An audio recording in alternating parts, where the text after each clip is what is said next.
Assalamualaikum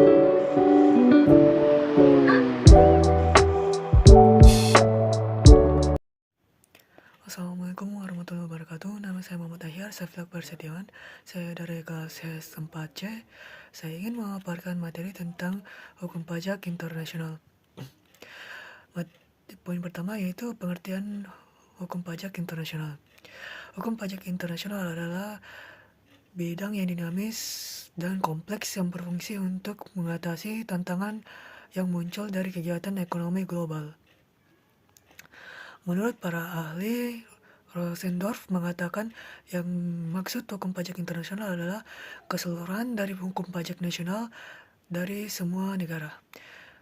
Dan kedua yaitu Verloren van Themat, maksud hukum pajak internasional adalah keseluruhan norma-norma kebiasaan atau traktat internasional yang membatasi kedaulatan atau negara yang dalam soal pajak.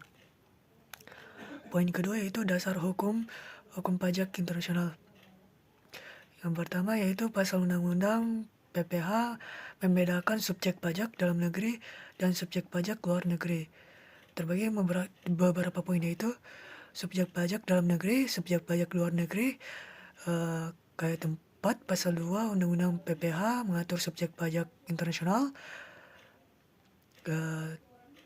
Pasal 16 ayat 3 Undang-Undang PPH mengatur surat ketetapan pajak sebagaimana dimaksud pada ayat 1 dan 2 harus dikeluarkan pajak lebih dari 12 bulan sejak tanggal surat keberatan diterima. Hubungan istimewa dan transfer pricing diatur dalam pasal 18 Undang-Undang PPH. Pasal 26 pemotongan pajak atas penghasilan wajib pajak asing dan sebagainya. Asas pengenaan pajak terbagi menjadi 3 yaitu asas domisili berdasarkan tanggungan penghasilan, kedua yaitu asas sumber, ketiga asas kebangsaan. Poin terakhir yaitu pajak berganda terbagi menjadi 4 poin yaitu pajak berganda dan tax treaty. Yang pertama pajak berganda internal atau bisa disebut internal double taxation.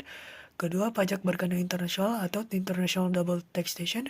Ketiga itu pajak berganda secara yuridis atau juridical double taxation dan keempat yaitu pajak berganda secara ekonomis atau bisa disebut ekonomis double taxation.